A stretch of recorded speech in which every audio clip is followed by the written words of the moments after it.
Welcome to today's discussion on the UNESCO Cities of Design conference. We will be talking about smart cities today. As it is not so smart to travel around at the moment and we cannot meet in person, we thought we would like to give our partners from the UNESCO City of Design office in Saint-Étienne to at least say hi to us. Hello everybody, I'm Sybille. I'm the focal point of Saint-Étienne UNESCO Creative City of Design and the head of international affairs at Cité du Design. Hi, I'm Maria. I work on the International Biennale projects. Hi, my name is Inge. I'm in charge of European programs and international projects. Hi, I'm Marina and I work on international mobility projects. Hi, I'm Sonia. I work on UNESCO projects. Welcome to the Subnetwork meeting. Hi to all of you. When we are talking about smart cities, we immediately associate this topic with mass surveillance of public spaces, but that there exists better ways to observe the public space in a reflective way shows a project that is currently in Graz, in the Graz Cultural Year 2020 on our Schlossberg, and Wolfgang and Angelika will show it to us. Starting today's topic of smart city development, we have chosen a rather smart place in this year. It's one of the cultural projects of the Cultural Year 2020 here in Graz, the Graz Vigil on our Schlossberg. In this project, every day in the morning and in the evening, one person is holding a watch over the city. And so we hope that also today we will get in our conference smart ideas for developing our city in a good future.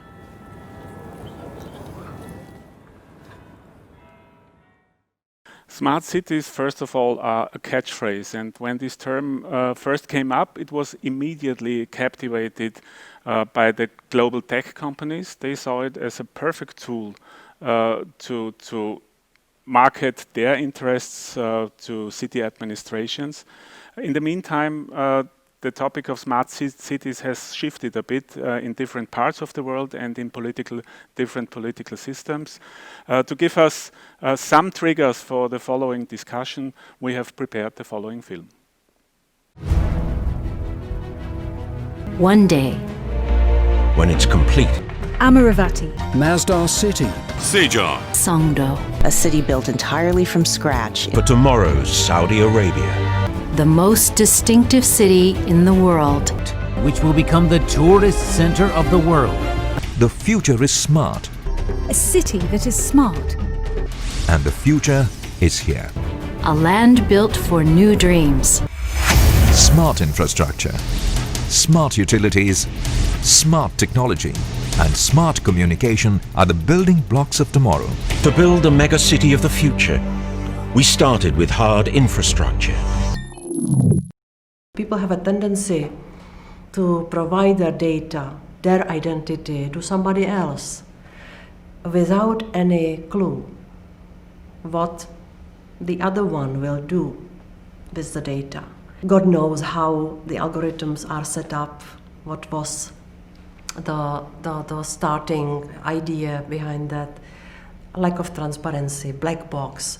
It will be more and more the issue with the development of artificial intelligence. We don't want this to copy the imperfections of this world. In the past, smart city projects were mainly pushed by large technology companies. They saw this as an opportunity to make entire cities dependent on their services in the long term. Tolera, a smart city, a smart investment. The first smart city projects were more or less closed shop projects and where was less participation. The risk is that at the beginning of a smart city project, we use a specific technology and we get into a kind of path dependency with this technology where we never can get out.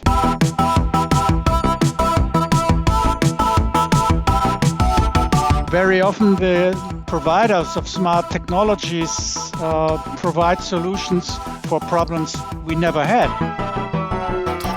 We don't control this technology in a democratic way.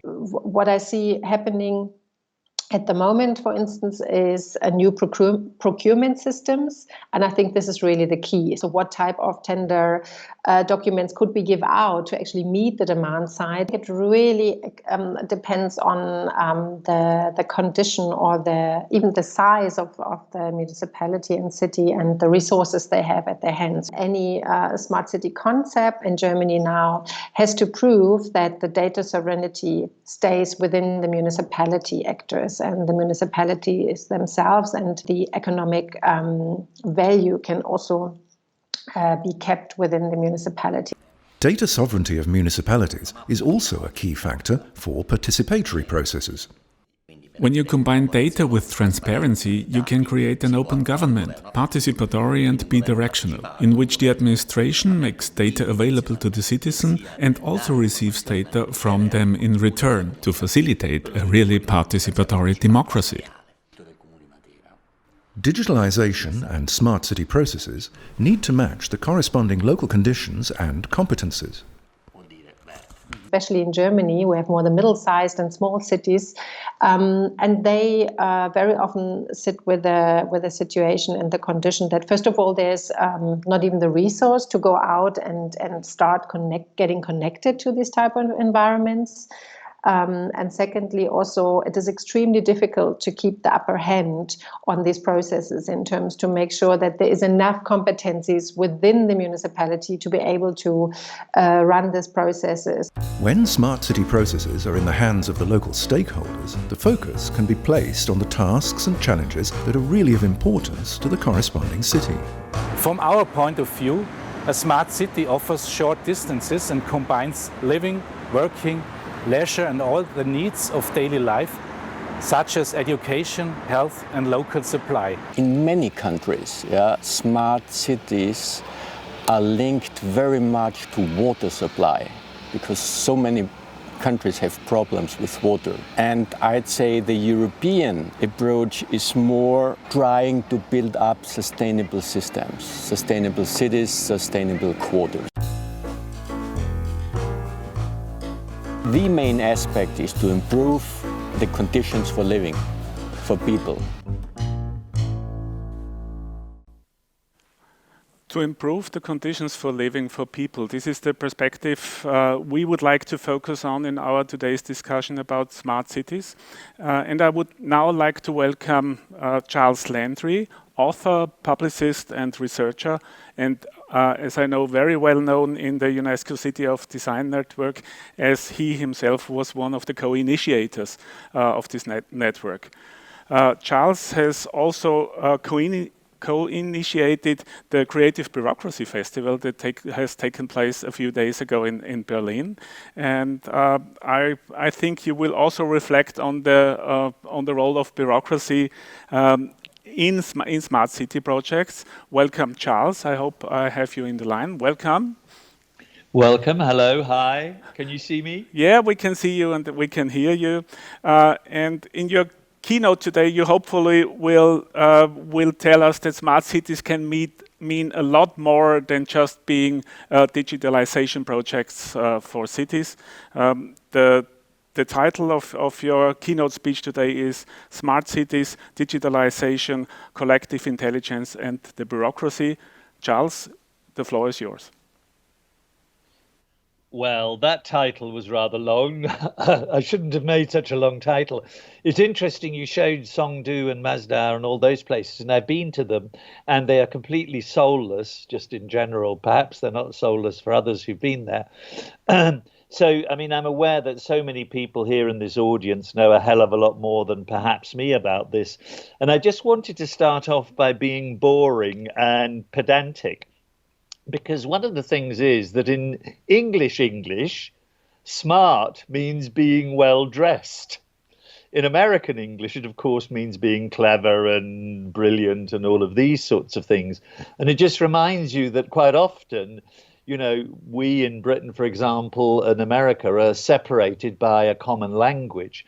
So for that reason, the words always slightly annoyed me because I've always felt there's something that it's overused and a bit slippery. And I also remember that smart used to, before smart cities came up, mean specific, measurable, achievable, relevant, time-bound, and was about a management theory that developed in 1981. Now, obviously, smart means what we all know, integrating ICT into the IoT network and so on, and it's about efficiency and ideally, obviously, connecting to citizens, as your colleagues have already said. And obviously, it's taken off like wildfire. But let's forget definitions for a moment. But I do think we should consider whether we need to develop our own citizens-driven vocabulary. Perhaps that's just a mini conclusion that I'm reaching. Perhaps we should have our own vocabulary. Now, we all know the timeline. I mean, I think it was LA that developed the first data cluster stuff in 1974, but it was really Marlene Sticker and her colleagues in Amsterdam, Die Waag, who in 1993 invented the idea or created the idea of the digitale Stadt. And they already then were aware of all the issues we're discussing now, like who owns the data, who has the knowledge, and all of that. And of course, that big not breakthrough, but when IBM and Cisco came into the game, obviously it all became slightly different, as we all know. And that then gathered speed. And I remember I was part of these two world congresses. I think the first one in Barcelona, 2011, and then in Bologna, 2013. And the Bologna one was really interesting for me because everybody, and there were 13 places, had to describe what they meant by it and what they were doing. And then I really understood the potential of what I might still call smart, the way that you could involve people, it could be citizens driven and so on.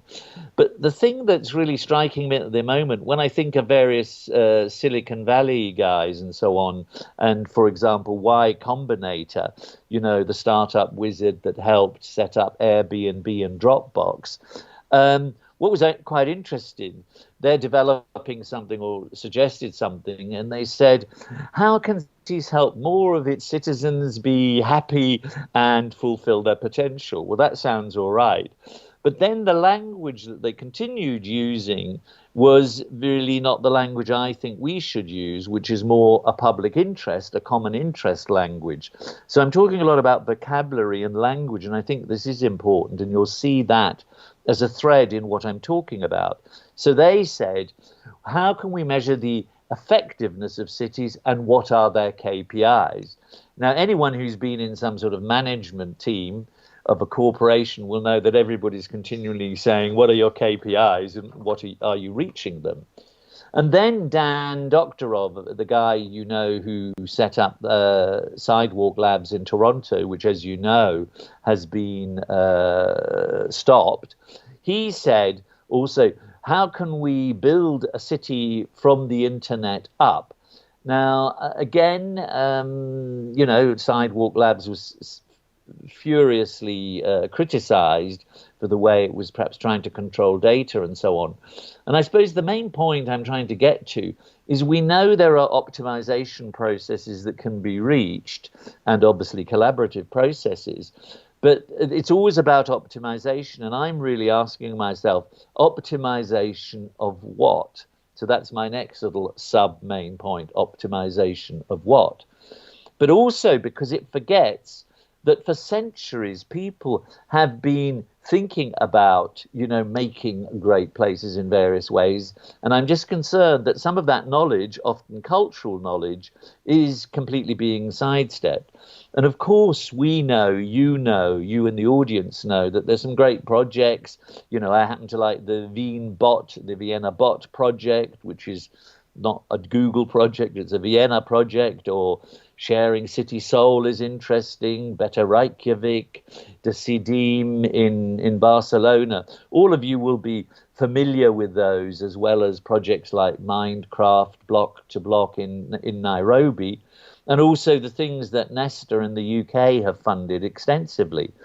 And I think that what the conclusions of all that is, of all those projects, is basically many top-down smart cities ideas fail to deliver their promises. They're they're very expensive often, and they have relatively low returns. And obviously, collaborative technologies are perhaps a better way of going about things. It's a smarter way of making decisions and so on.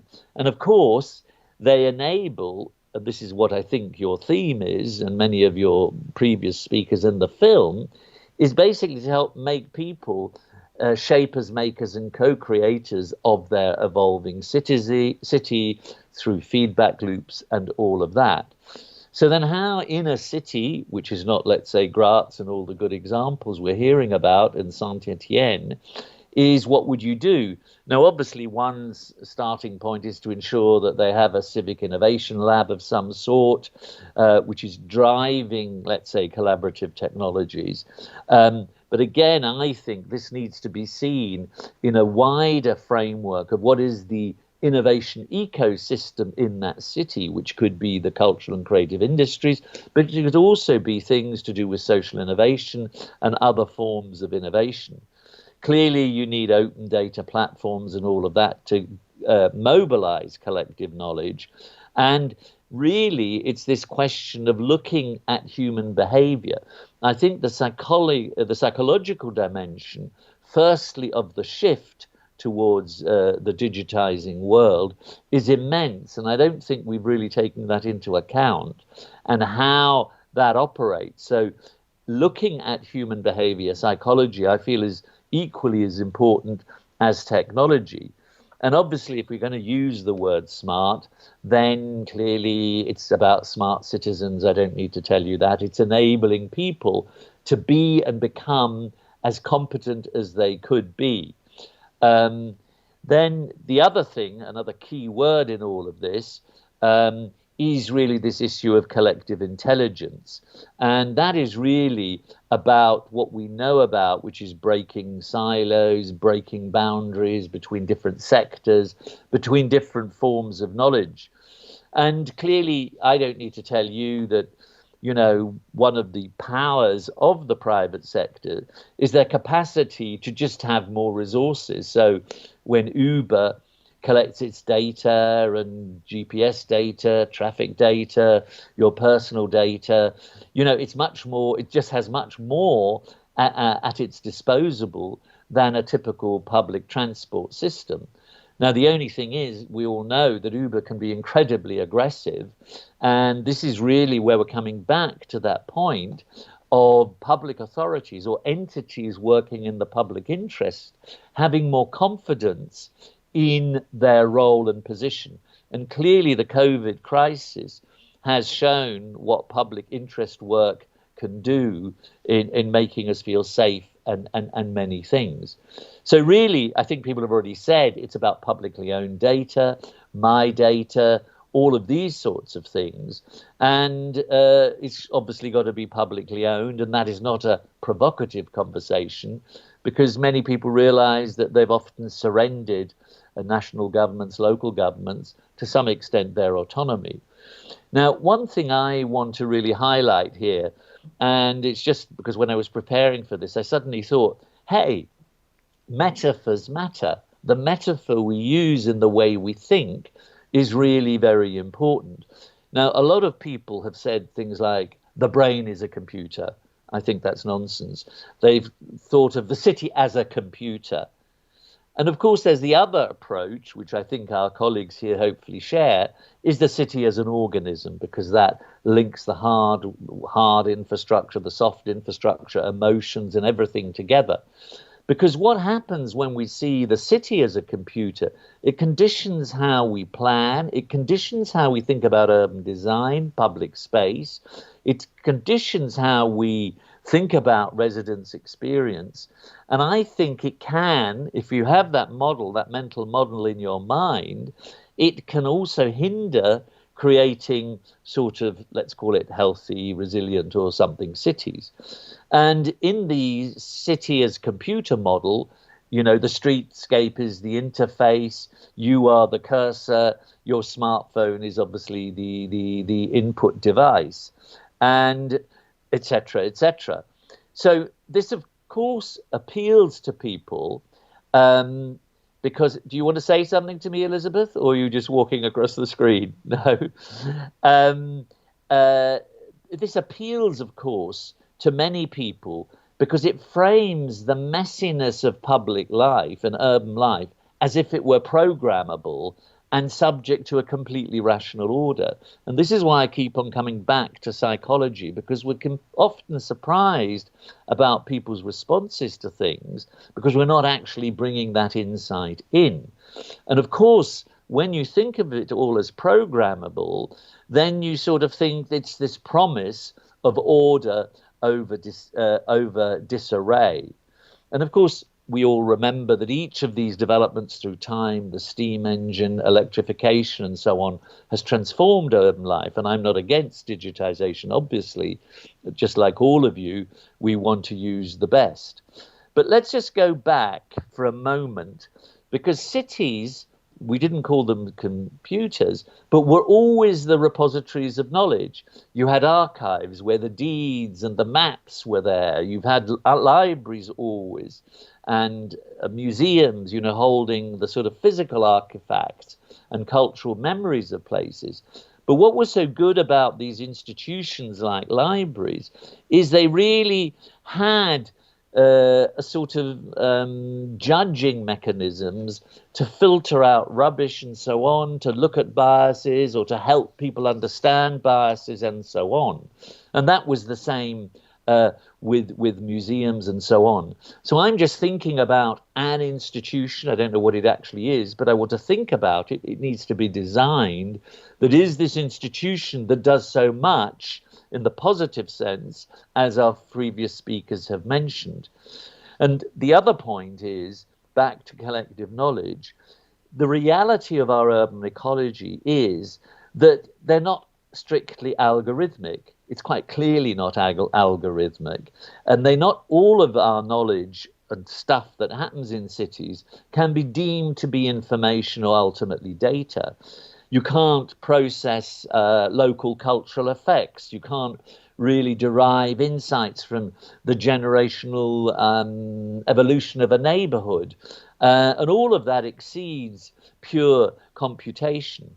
So I think urban intelligence involves site-based experience, i.e. being there, participant observation, being involved, sensory engagement, sensory experience, obviously.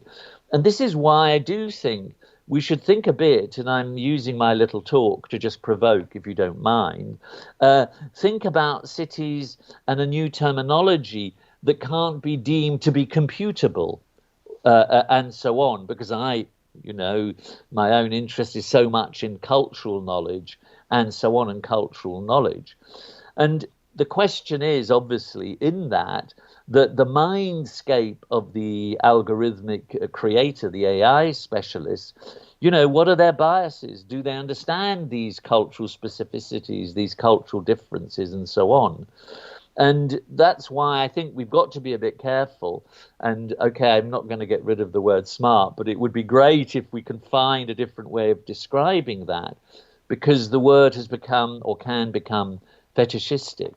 And I think, therefore, our repertoire of urban intelligences needs to widen, historians, philosophers, economists, and all of that. And that reminds me of the wonderful work, for example, the Laboratorio para la Ciudad in Mexico City did, Gabriela Gomez Montt, who many of you will know. And also just reminding ourselves that urban knowledge is embedded in the facades, the buildings, the flora, the stairways and activities of any city. So if you want to use that big word epistemology, I'm not sure that I want the computational logic to be the driver of how we see, build and rebuild cities forever. My final point is anything that is about cities should have, and if it's technology especially, needs a purpose. And that purpose needs to be an ethical purpose, and that obviously is about definitions of what is the good, fair life. Thank you very much. Thank you, Charles. You have highlighted a lot of aspects we can follow on in our discussion, and I would now like to welcome our guests for the discussion. Here in the studio, I welcome Reni Hofmüller. Hello. Reni is a media artist and also sort of activist, I would say. She's the artistic leader of ESC Kunstlabor in Graz. And she has been working on topics with regards to media, open data, and society for many, many years. We will have plenty of time to talk about that. Welcome, Reni. Thank you. And I also would like to welcome via Skype Sybille Bauriedl. I don't know whether we already have her in the line. Hello, Sybille. Can you hear us? Yeah, okay. Sybille Bauriedl is professor at the Flensburg University in Germany.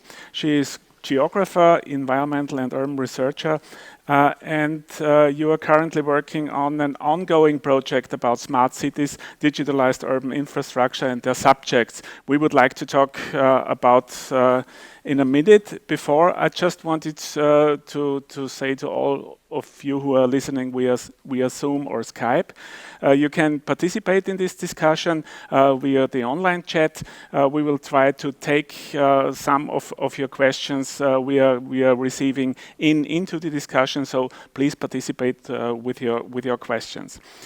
Sybille, I would like to start with you.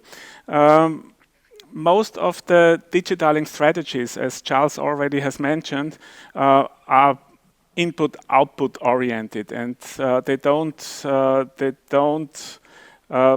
reflect on the social aspects and the social impacts that such digitalization strategies have.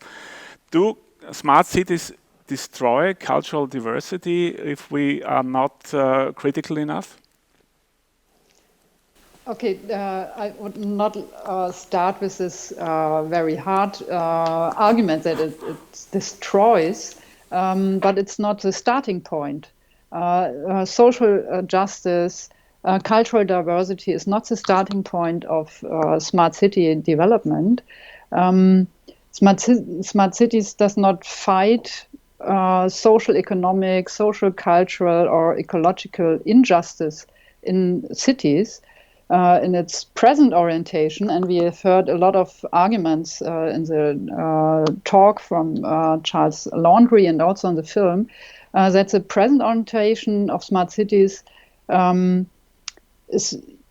a counterproductive effect on social and ecological sustainability because of the rebound effects or the enormous expenditure and externalization of costs in the future and also in the global community, with all this huge infrastructure that are installed, and we have seen a prototype of smart city with all this technology that is built for the smart city. So in the first run, it's a huge technology, a huge infrastructure that is not in the first place oriented on the demands and on the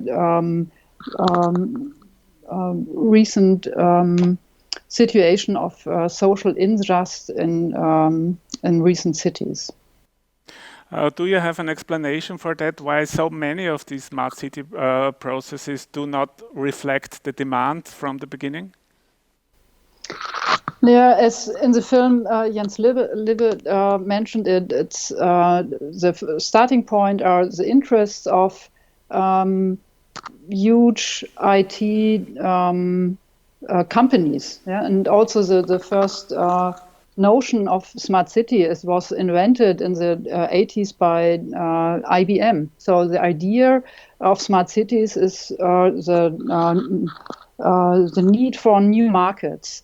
And big cities and smart cities is a phenomenon that we observe in huge cities. There are big markets for selling digitalized technologies. And in many local states of the major cities are inviting these companies to create long-running urban development programs and take the strategies of IT companies for their future image of the city.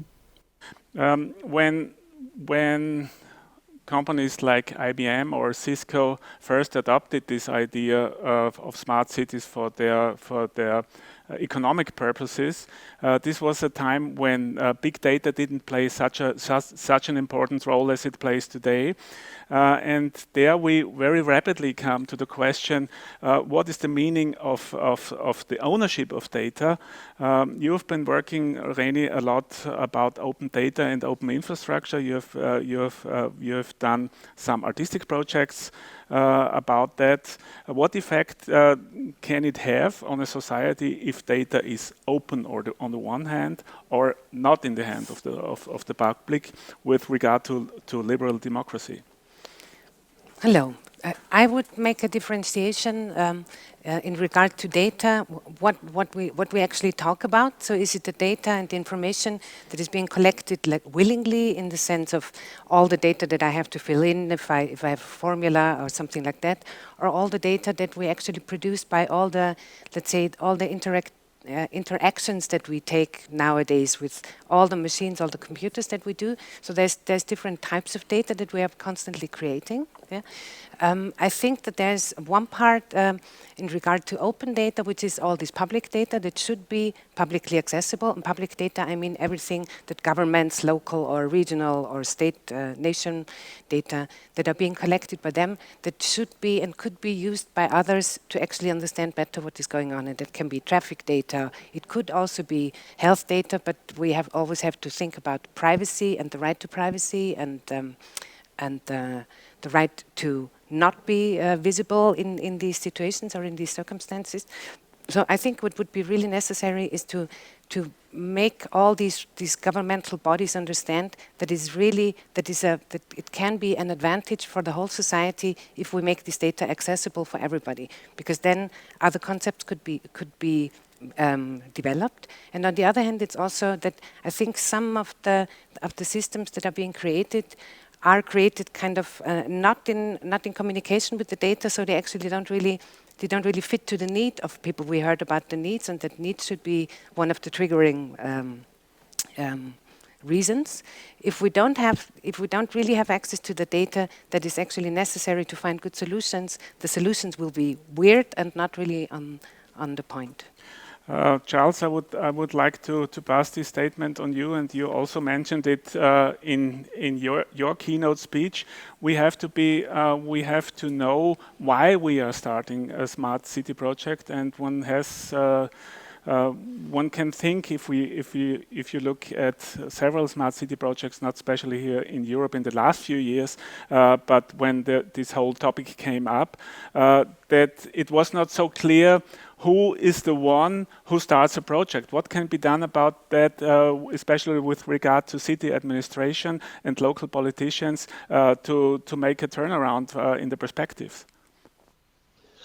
Well, there are so many issues that you're raising there. I think the first one, just responding to our first speaker a minute ago, is this question. One, if you're starting afresh, in a sense, each place, each city should just remind itself, what is it about? What is its ambition for itself? What is its vision, or something like that? And then the data issues are then subsidiary to achieving those visions. So the word social justice was used. Very interesting to see how you can use data in interesting ways to foster that, or take any, difficult problem, wicked problem. So that's one of the first things that I would ask, because to some extent, the way we're defining and thinking through cities is really quite often from the data as the first thing. And that often it creates a situation where the sort of data is driving everything. Now, I personally think you can do amazing things with data. Of course, there are amazing potentials. All I'm really saying is, and it's been said so often, so it's trivial for me to repeat it, which is about the control of it.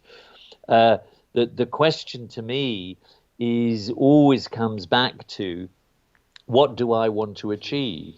What do I want to achieve with my city? And I think, for example, your other colleague there, Reni, talking about artistry and the digital, there's some fantastic things we can do to prefigure, for example, futures, to generate the sort of experience and atmospheres we want. And in this particular COVID situation, there's even more need and potential. What's basically happened, I think, is we fast forwarded to 2025.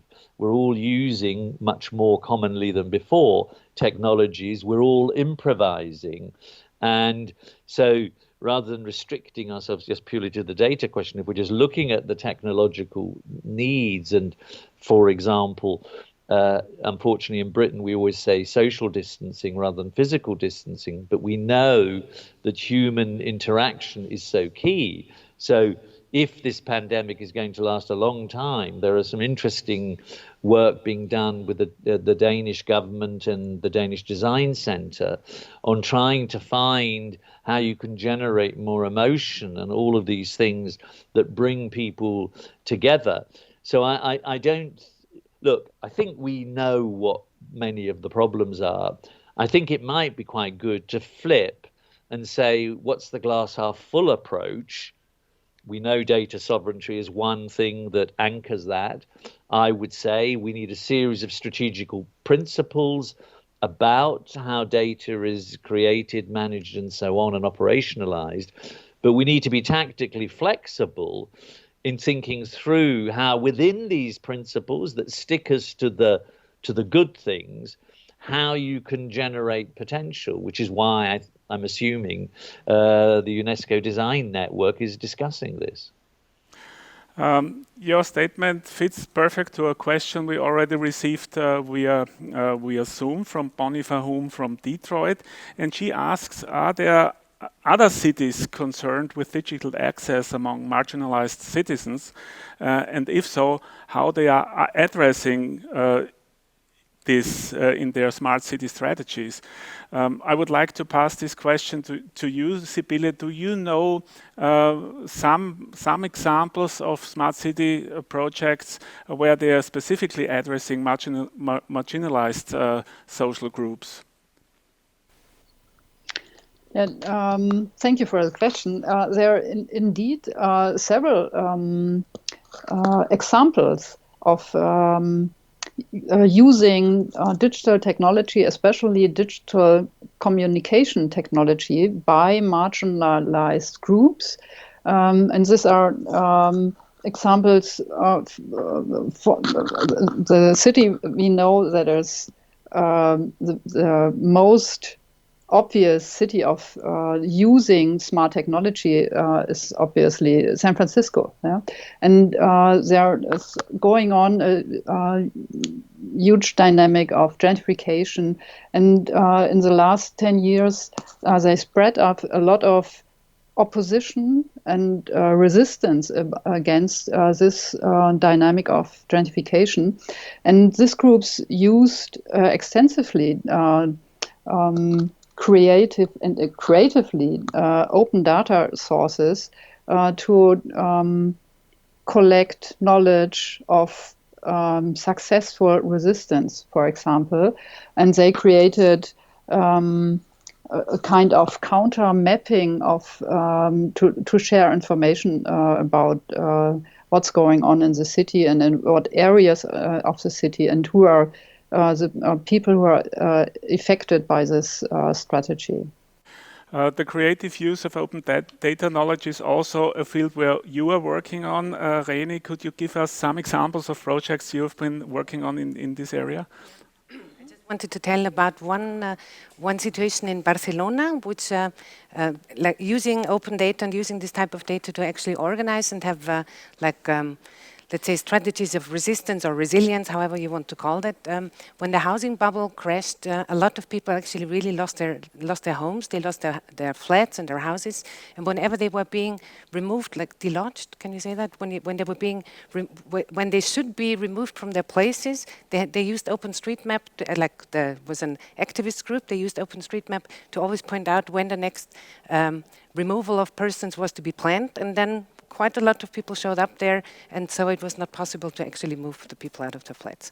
And I found that was it's not from the city, of course, but it was a very smart, I find, or interesting way how to use accessible data in that regard. Accessible data and open data platforms that are controlled by non-economical interests. Exactly. So OpenStreetMap, I find, is one of these really great examples where we can share knowledge, where people can actually add information they want to add, where they can also remove information that they want to have there, and where this type of, let's say, the possibility to move in a certain area or to know something about a certain area is in the hand of people. That doesn't always mean that it's precise, but also with the other maps, we never know if they're really precise. Some of the projects that we've been working on in the last period was more looking into surveillance and seeing like how surveillance and behavioral control is actually being put together in surveillance camera systems in cities, and that's one of the. I'm also usually more on the glass half full side, but I also sometimes need to have the half empty side as well. So there was one project by Kairos, actually, an artistic duo. It's called Suspicious Behavior, and they looked into how actually let's say how the surveillance camera systems and the technologies to do face recognition and also emotion recognition, how to combine these systems, and then the work that is done, because it still needs a lot of people who actually do the classifications and the categorizations of what is, for example, being tagged as suspicious, and these are these 1 cent per click jobs that you probably all know about. That is also that's one part of the urban digital life. That means that we have a lot of work where there's no workers' rights, where the working conditions are really bad, and where the impact on all our lives is really strong, because they're using this type of information to actually filter and understand what is happening in public spaces. What is happening in public spaces was very strongly discussed within the last years or last decades from a so-called security aspect, and that had strong impact on the civil society and public spaces as such, but of course with different understandings from different political systems. Combined with that question is the question of ownership of data, and this is also a question I would like to pass to you, Sybille.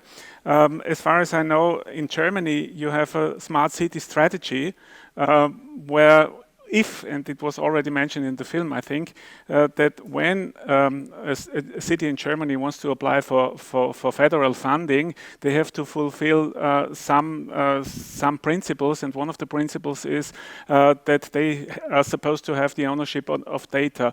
Why is that so important? And as Reni just mentioned, the ownership of data, and I would also add what is much more necessary and what is not integrated in this German national smart city strategy, the ownership of the sources, and of the codes. So what we need to realize a kind of data sovereignty and a democratic process on transparent use of this technology.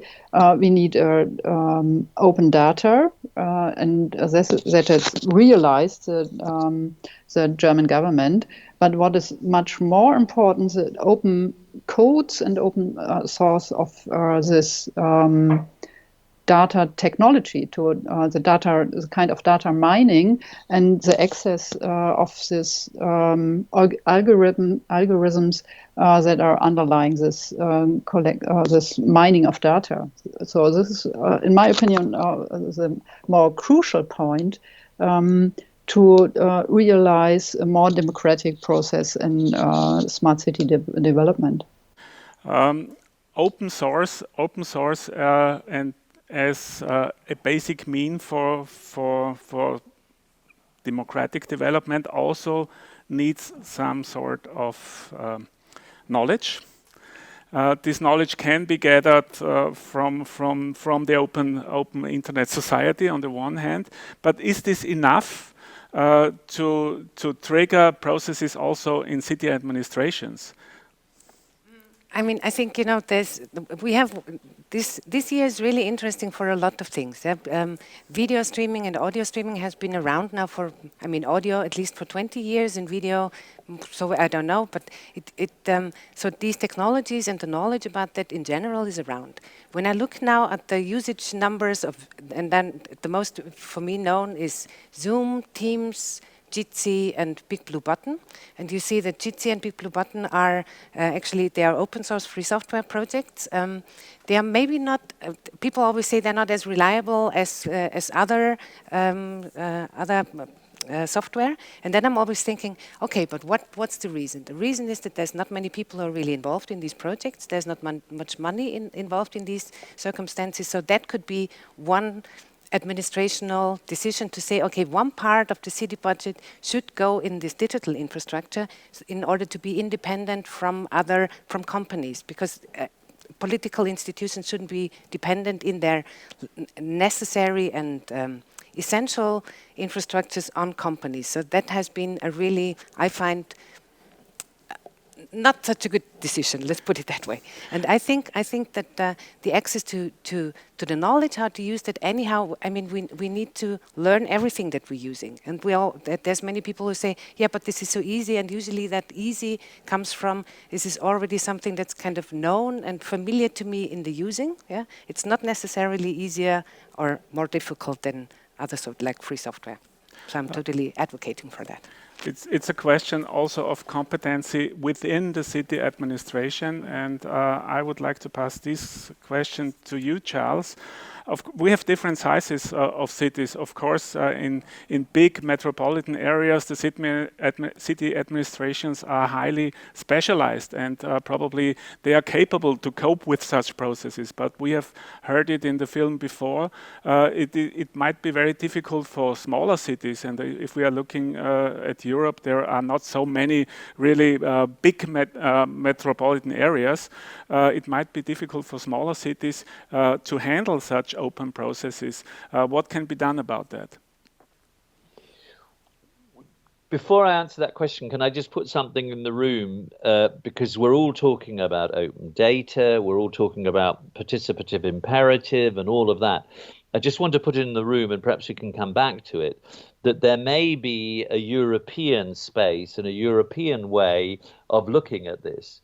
Because if we look at, let's say, China, you know, the social credit system and stuff like that, there's a completely different dynamic going on about how data is treated and how citizens are treated. Equally, if we look at the States and America, that's a really completely, you know, a differently driven system. So we should ask ourselves, is there a European approach to all of this? I'll just leave that in the room for a minute.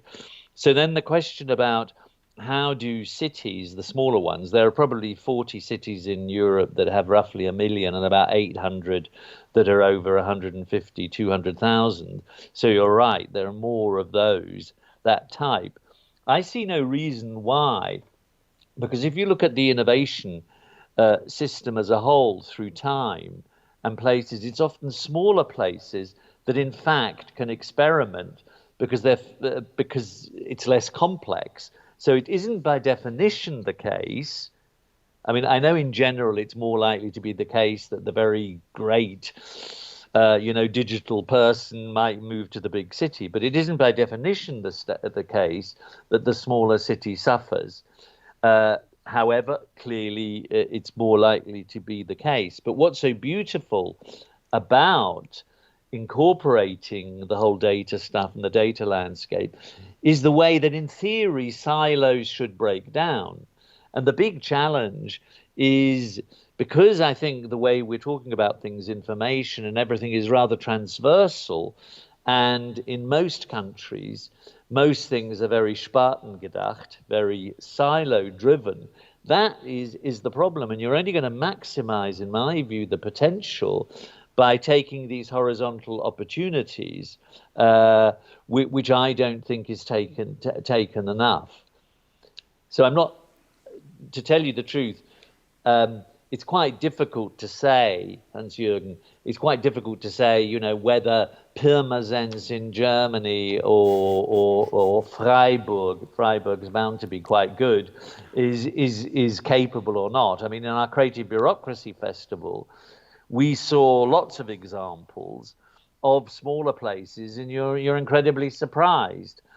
I think what governments can do, of course, is to do special incentives for smaller places because they may not have that particular talent that they need. I mean, the problem is that, of course, the IT sector, some of these jobs are very interesting jobs, and does that person who's very capable want to work in a place that seems small? But what I do think we should also discuss is all of this in the context of the pandemic, because the spatial geography of cities is changing dramatically. The very big cities, to some extent, there's already a hollowing out effect occurring, which is if you work from home, I think we should look at data in the context of the COVID situation. If you work at home 4 days a week and 1 day, well, then you can live in Graz and then go to Vienna 1 day a week. You don't have to be in Vienna, or you can live in Maribor, or you can live in Freilassing or somewhere. So what that's beginning to lead to is that smaller places are getting a lot of, quotes, talented people or very expert people living in their zone, and they in turn will in time, I think, affect these places. The thing you mentioned, that our mobility is rising with digitalization as well. Sybille, do you think, does this have an effect on the competencies that cities that want to follow their smart city strategies within smaller cities? I know from examples from Germany where Munich and Hamburg have been developing several projects together. Could you tell us something about that? Yeah, I think that's a good point, and I totally agree with Charles Landry that also the smaller and medium-sized cities have the potential for very important social innovation. And what we can observe, that the advantage of smaller and medium cities is that the big IT companies are not knocking at their doors, that they have the opportunity to find specific solutions. And as you mentioned, Munich, Munich tried 10 years ago, they started an experiment. They wanted to invent an open source technology for their administration. They used Linux. They called it Linux, from Linux Munich, and they tried to develop an useful system with this technology. And this did not success. They with a change in the government, they ended this experiment and switched again back to Microsoft products as the most big cities. But the point was, and also this Charles Landry mentioned in his input talk, the lack of collective intelligence. Because this was a single experiment of Munich, and all the other smaller, bigger cities are leaning back and waiting for this good experiment. So they were waiting for the outcome of this experiment. And what we need is a very deep network of as much cities as possible, maybe first in a national context, but they have to work together and to create this open source technology, like Munich tried to do it, and they need to develop their or use their collective intelligence, and then also smaller cities with not only little budget but also with only little administration, they could succeed with this kind of technology innovation to create an open source smart city technology. When you are mentioning the case of Munich, as far as I know, Munich not only used open source systems like Linux, but also used open source office software. And by heavy lobbying from Microsoft, they changed and came back to the Microsoft Office products. Are small cities, even if with that size, even capable of to resist on this lobbying? Charles. Well, this is where the question of confidence comes in, and if I've understood Sybille's point correctly, which I agree with, that in a sense there are, if we take a helicopter view of things, we can see many good initiatives and things like that. And this question of confidence is quite important, because can I relate that back to the Creative Bureaucracy Festival? The creative bureaucracy sounds like an oxymoron. What we're trying to say is within the public administration, there are many interesting people. They also have ideas. They also have something to contribute, etc., etc. So our idea there is creating a movement of people who think, that this is possible. And we had 16,000 unique visitors last week, of which 48% were under 34. And what we were one of our aims is trying to get people to feel that the public service is not a boring, horrible, thing which is purely hierarchical and stuff like that. And many things need to change in public administrations, as we know. So we're back to the point about confidence. If there is if there are cities who are together thinking about that, then they might give each other encouragement to be strong. I mean, this is no different from what's happened with property development and real estate development. We know that when an investor comes in and says, I'll put 100 million euros into some project, the city council might feel, I can't resist. But then I've seen over time, looking at that thing about physical development, that people have said, well, these results are absolutely disgusting. What you're doing is building a soulless structure. And people have begun to resist, which is why, for example, in city development, the whole question of urban design, public space management has risen so strongly up the agenda. I would suggest we need a digital version of that. I come back to my point. I'm not sure if the language needs to change from smart cities, but in that sense, perhaps even in this audience, there's a collective already grouping of people who think in this way, and we don't want to be fragmented. Not a very good answer, I know, but none of us probably know the real answer. I would like to add a little bit to that. You said encouragement now, and I think that's really important. I was constantly thinking about courage. So if we are to enter another phase of how these administrations can work, it really needs some courage, and it really needs also thinking about what is it that we actually need in the surrounding of administration. And I really say I'm a big fan of communal structures, of collective structures, because I think they make a lot of sense in these parts where they make sense. So it's also, I think one part of administration is also to think about what is it where we actually need political decisions in the sense of let's say a society and a democratic process where we can actually see this is what fosters us, what strengthens us, and what can we actually get rid of. So maybe there's parts of administration that we don't need anymore, but I would totally go in that direction that it's very good to have this sort of communal and collective organization of our living together, because that's what cities are, and this is also what smaller cities are. I just wanted to point out a little thing about what you were talking about with the pandemic, and that we've all become really much more knowledgeable, and I mean improvising here and there, of course, because that's what we need to do.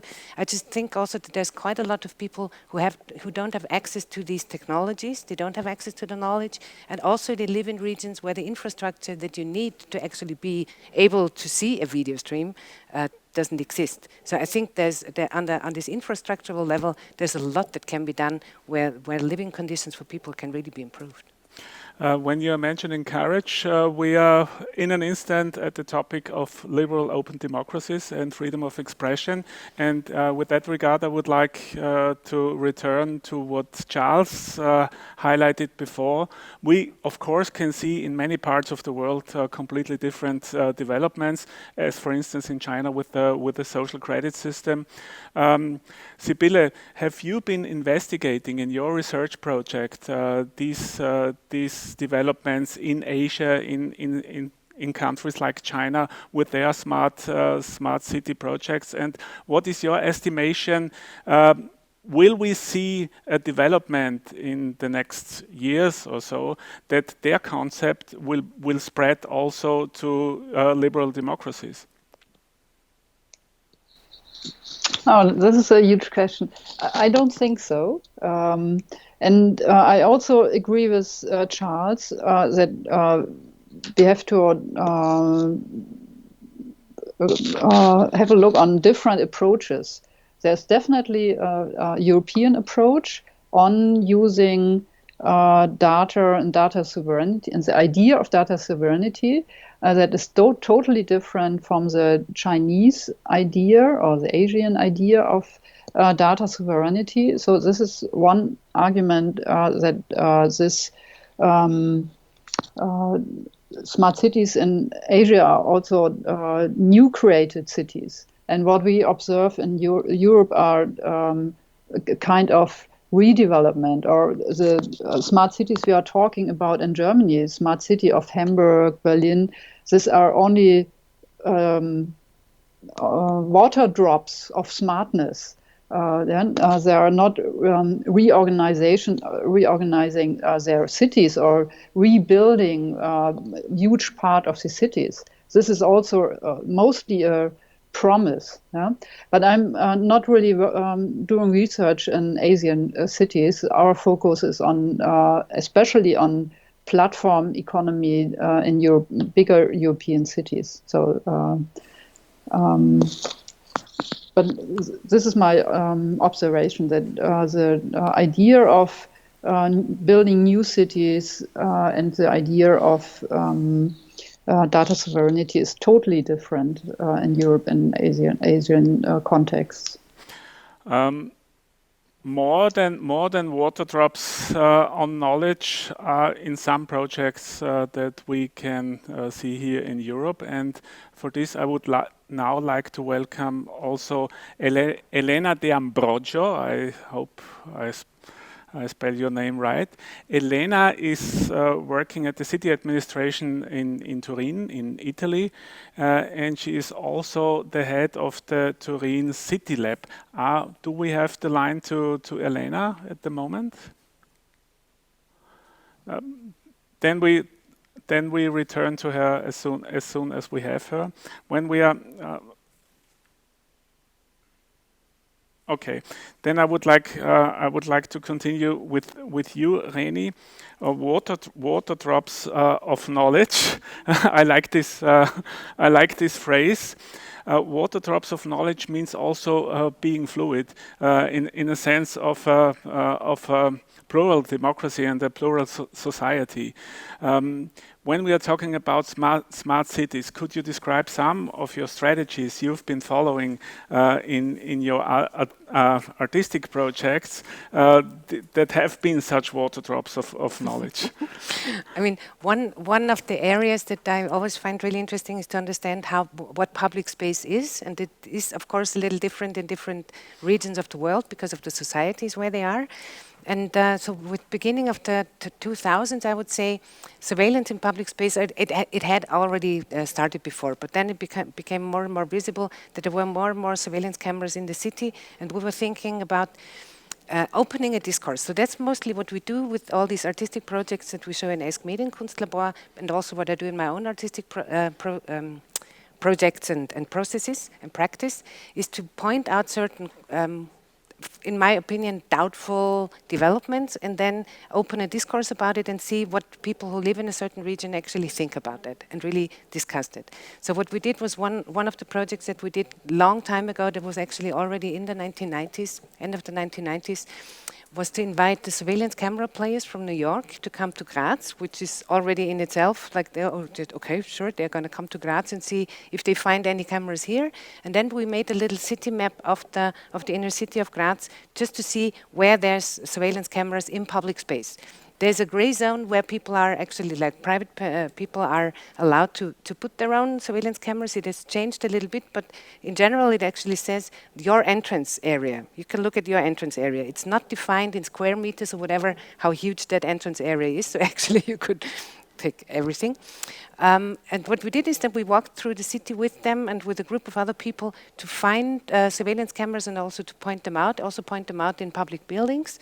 And then we made a map out of it. And then later on we also put that on OpenStreetMap, so people could actually have that. And also trying to make a city tour through the city without being observed by one of the surveillance cameras, which is not possible anymore, because this is 30 years ago and the time has changed a lot. And where this could lead to, now we have the line to Elena De Ambrogio, I think. Probably Elena, hello Elena, can you hear us? Yes. Probably. Can you hear me? Yes, perfectly.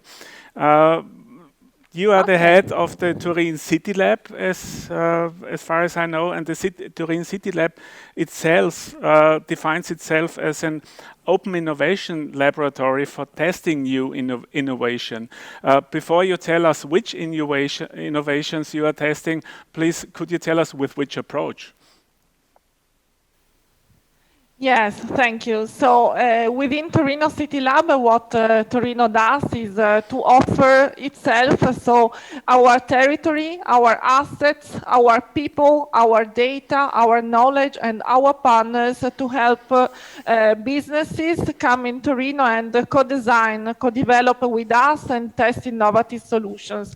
Of course, we are speaking of innovative solutions of public interest, so which can improve urban quality and urban living in any domain of the smart city. Yearly, we give some technology priority or sectoral priority, but we are open to help co-develop any innovative solution of public interest.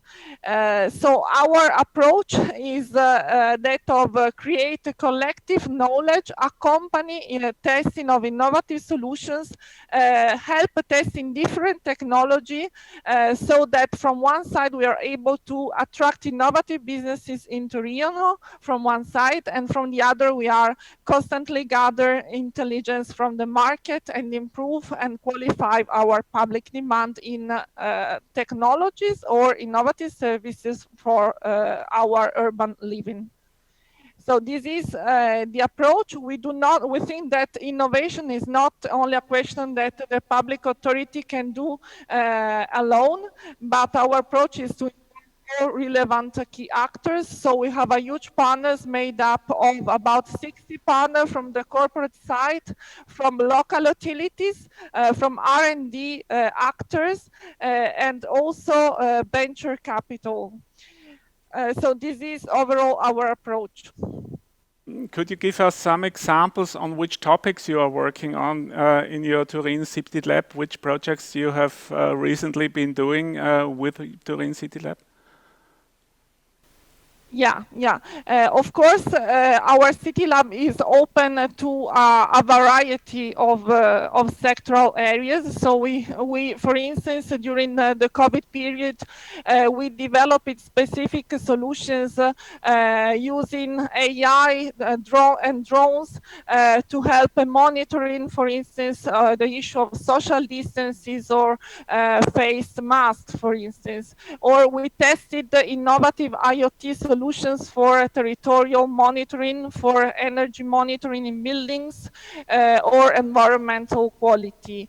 But we have also other examples, for instance, testing innovative learning solutions for schools or in museums, or testing nature-based solutions to improve regeneration in our districts. So Torino City Lab is an open lab helping develop with the citizens the city of the future. What I would be interested in, who are the stakeholders that are participating in your Torino City Lab, and who is defining the goals of the projects you are following? Okay, the stakeholders, as I said, are representing different categories. So we have some corporate partners representing industries such as big industry, Cisco, Team, Intel. Then we have R&D partners representing local universities, other research organizations supporting entrepreneurship, and so on. And then we have local utilities, so the industries who are managing our public assets, such as the energy utility, the water utility, transport, the airport, the authority who are managing local public transportation. And finally, we have engaged a category of venture capital partners to help scaling up the solution which have been tested in the lab. And the goal of the experiments can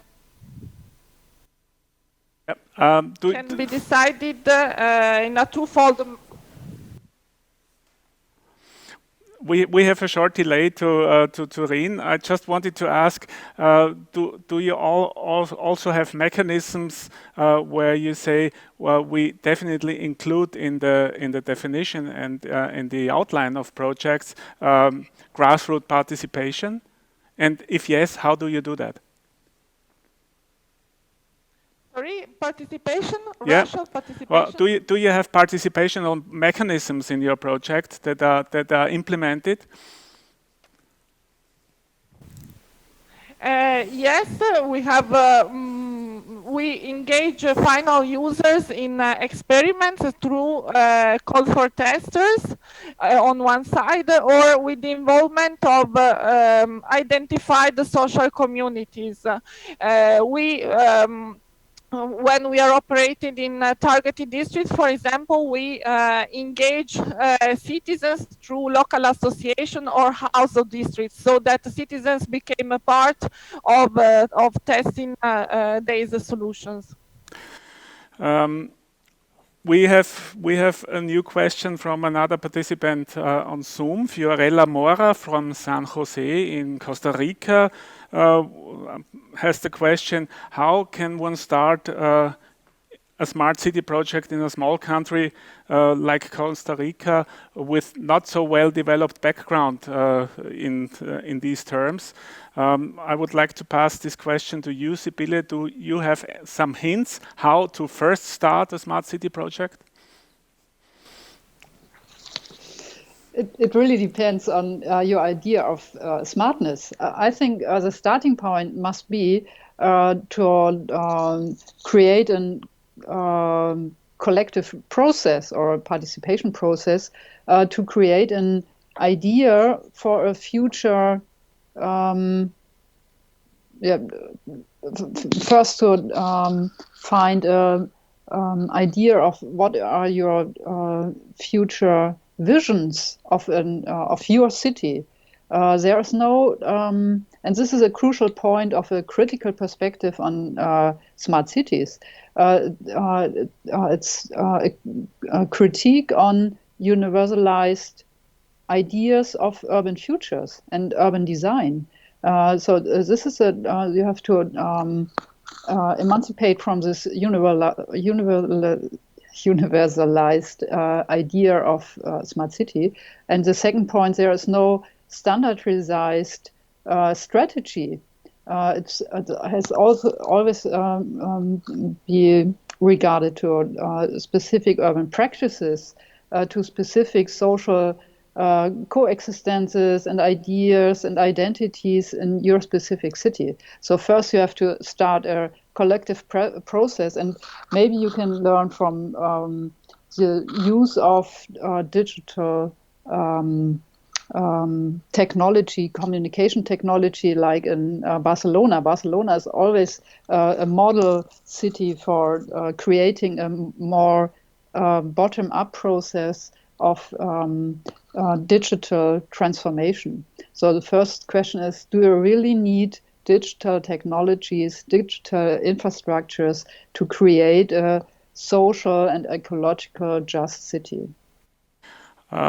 This definition of smartness is also attached to the question of sustainability of cities, and we have seen a lot of projects around the world where smart city projects were linked to this question of sustainability. And Sybille, as I know, you are especially focusing in your research on these questions of sustainable solutions for cities and for being them smart. We saw in the film before a smart city development project from Graz. It's a quarter within the city, and it first started with a completely different, fairly different approach as it has now in the moment, and has switched more and more to a participatory process to find solutions for also sustainable management of energy consumption and things like that. I would like to return to you, Sybille. When you are researching on these questions of sustainability and at the intersection of digitalization, where do you see the greatest potential in this topic? The greatest potential, let me bring up 2 points. As we discussed a moment ago, there is a potential for using collective knowledge, collective intelligence, and this is a most crucial point of digital technologies, that you can involve so many people in creating a common source. Yeah? Using digital technologies to create a broader process of creating a vision for your city. So this is a positive impact of and the potential of digital transformation. And the other point is, what we just observed with the pandemic, that a lot of cities were looking for a very immediately solution to be resilient with the pandemic, and they mostly decided for products of the international companies. You mentioned all the name. I prefer a product from Microsoft because it's invented and it's working, and I know I can use it. So the potential of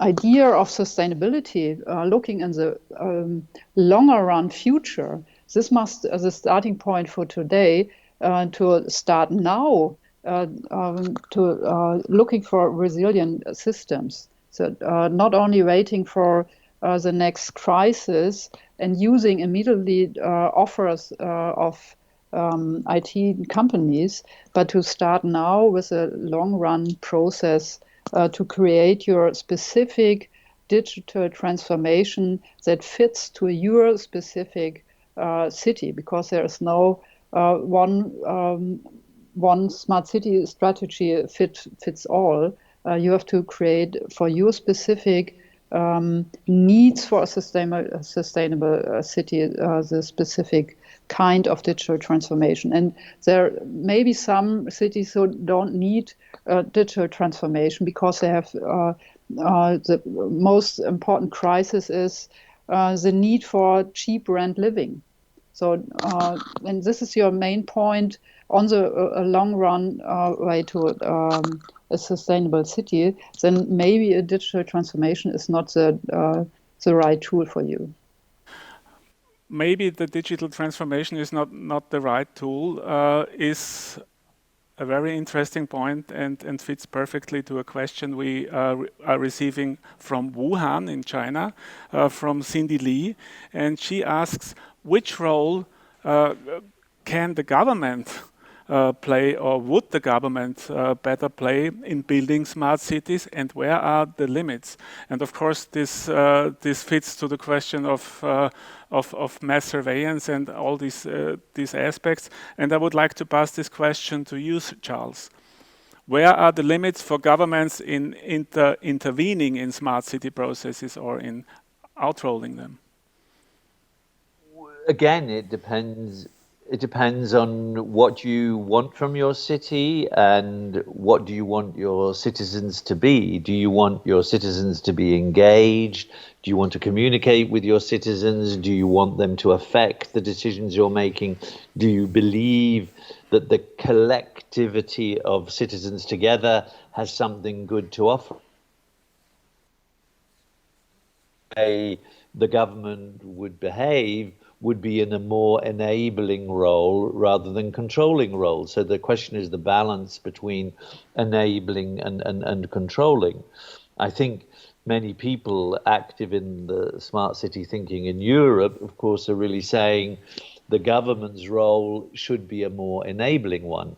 It can and should perhaps also be, remembering a lot of the work by Mariana Mazzucato, are entrepreneurial, because many of the innovations that do come, even though the startup world is doing amazing things in the digitizing world, it's often driven historically also and today by investments that a national government or a city might make, which is why this question of the boundaries between civic, private and public need to be perhaps a bit more fluid.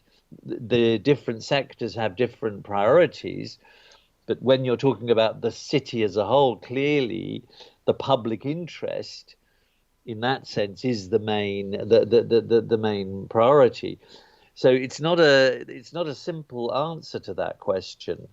I simply can't say what should the role be. I can say what I think the role should be, what I think the limits should be.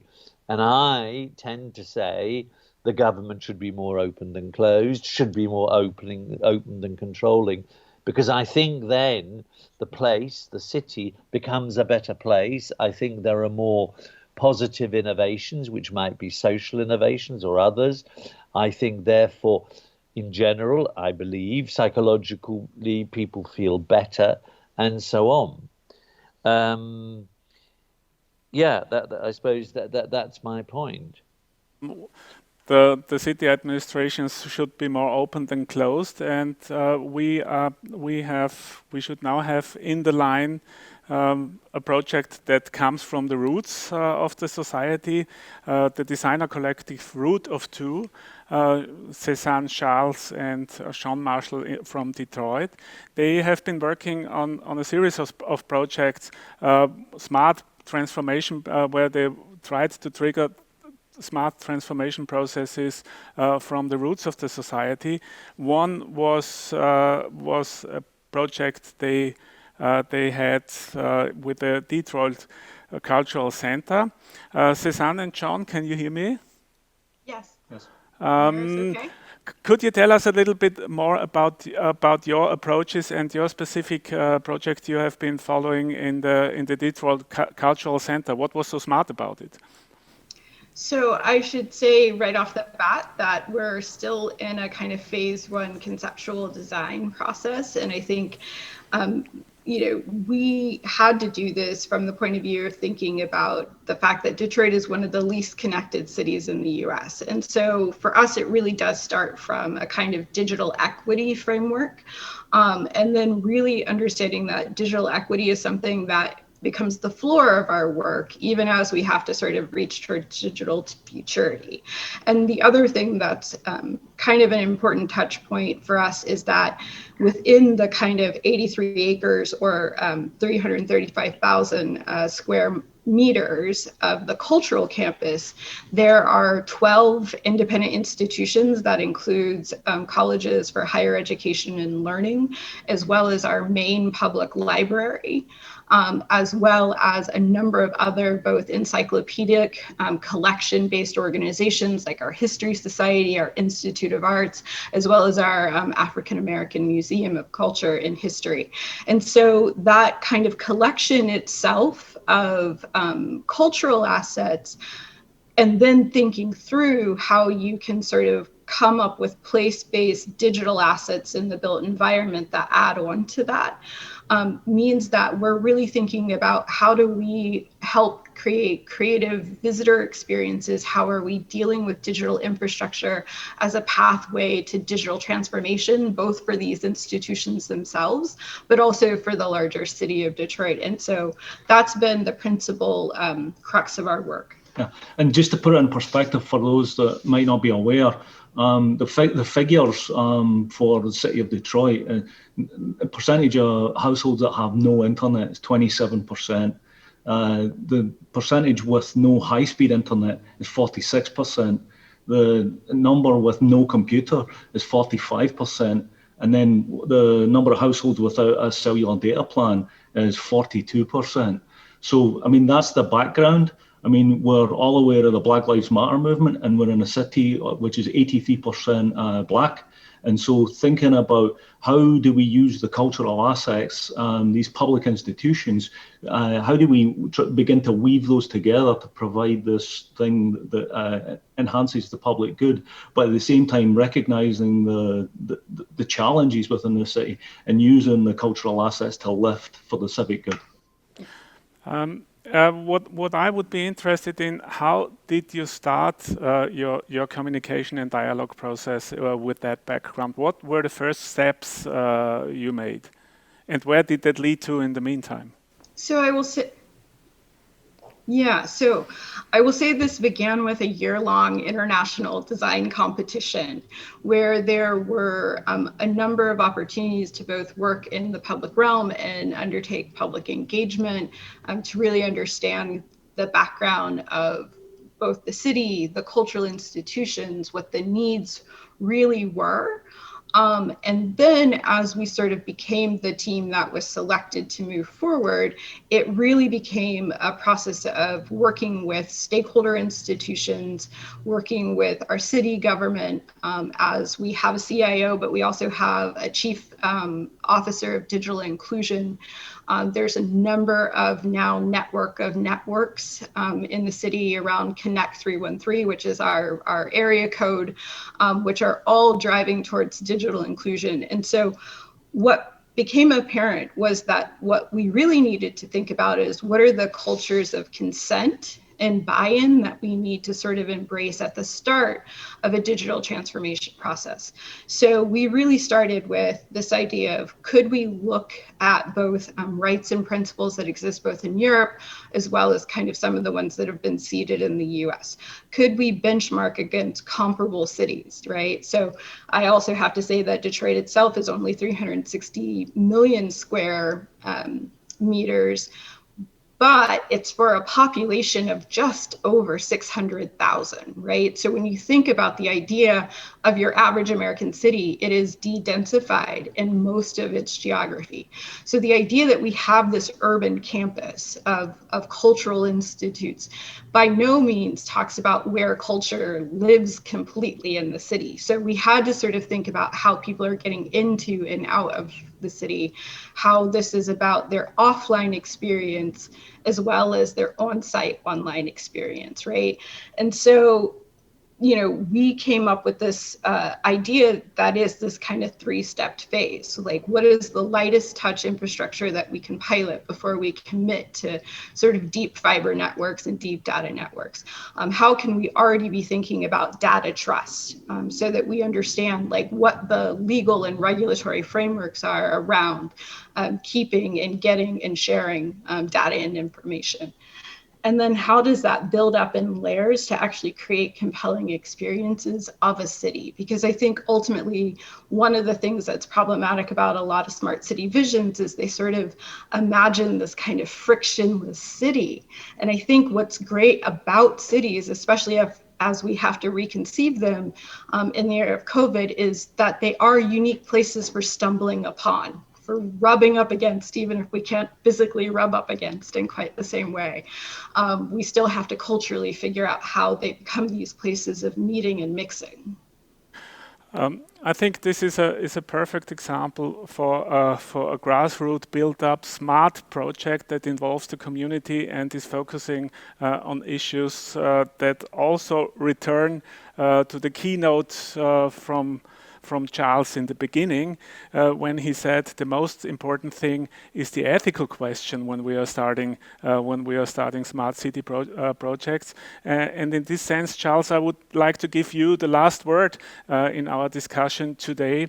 To your perspective, when we are looking in the future, in the next 5 or 10 years, about which aspects should we take care most when we are talking about smart cities? Well, I think COVID has reminded us of the big issues that really matter, and those are the issues that smart cities should address. I mean, one of them obviously is the climate agenda question. Another is, how do we live together question, enabling that. Our friends from Detroit have just mentioned that. And I think also there should also be something about opportunities. And whatever these opportunities are, they should be solving real life problems that we share. I think that's all I can say. I mean, my last words are really to thank everybody in the room, our friends Sybille, Reni, and our friends from Detroit, and you, Norbert. Hans-Jürgen, I mean. The other thing, can you just tell me how many people are listening approximately? Because it's always so difficult when you're in this sort of context. You've got no idea who's out there. So either give me numbers or let's all say hi or whatever. We don't we don't have any figures, so and this is I think one of the aspects in our digital world. We are producing so much information and so many statements, and we don't know to whom we are addressing these statements to. But to conclude our today's discussion, I think the main sentence of the discussion could be solving real-life problems is one of the main tasks of smart cities. With this, in this sense, I would like to thank you, all of you. Thank you, Sybille. Thank you, Charles, and thank you, Reni, for being with us here in the studio. I would like to give you an outlook on tomorrow. Tomorrow we will have a panel discussion about sustainable cities, so very closely linked to the topic we had today. You can follow us tomorrow again on internet and on YouTube, and we will publish this talk, this stream we had in the next few days, so you can participate in the discussion tomorrow as well. And I'm looking forward to seeing you tomorrow again.